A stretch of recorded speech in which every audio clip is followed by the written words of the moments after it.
الله والصلاة والسلام على من لا نبي بعده.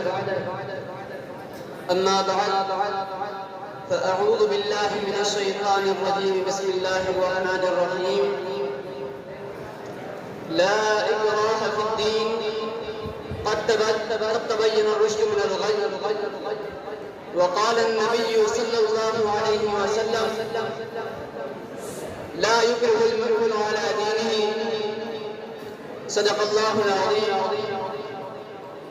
وقال الشاعر: في السراب الحرية يسبح، في السراب الحرية يسبح، وفي الأفراح الوطني نفرح.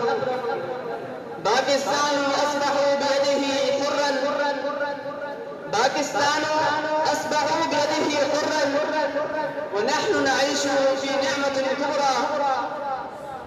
رئيس الحفلة الميمونة، أساتذة الكرام وضيوف العظام وزملائي وأحبائي وطلاب الجامعة والمستمعون الكرام، السلام عليكم ورحمة الله وبركاته.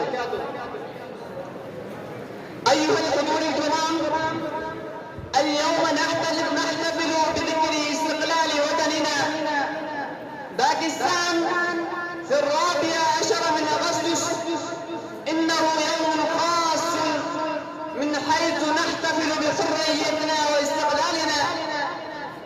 المستمعون الكرام، نحن هنا اليوم نشكر الأجداد والآباء الذين عملوا بجد والصبر وليحققوا لنا هذا الاستقلال، ولقد قدموا الكثير من التضحيات.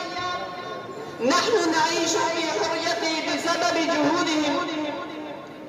أخواني الأحبة، في هذا اليوم يجب علينا أن نفكر في تحسين وطننا.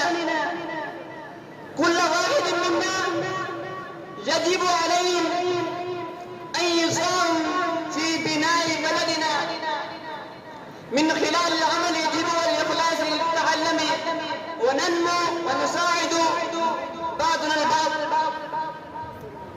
أيها المستمعون الكرام، وفي النهاية نشكر الله كثيرا في هذه الاستقلال لباكستان، ولنذكر أولئك الذين ضحوا بحياتهم في حرية باكستان.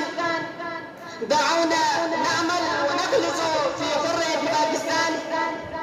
كل عام وبلادنا بخير، والسلام عليكم ورحمة الله.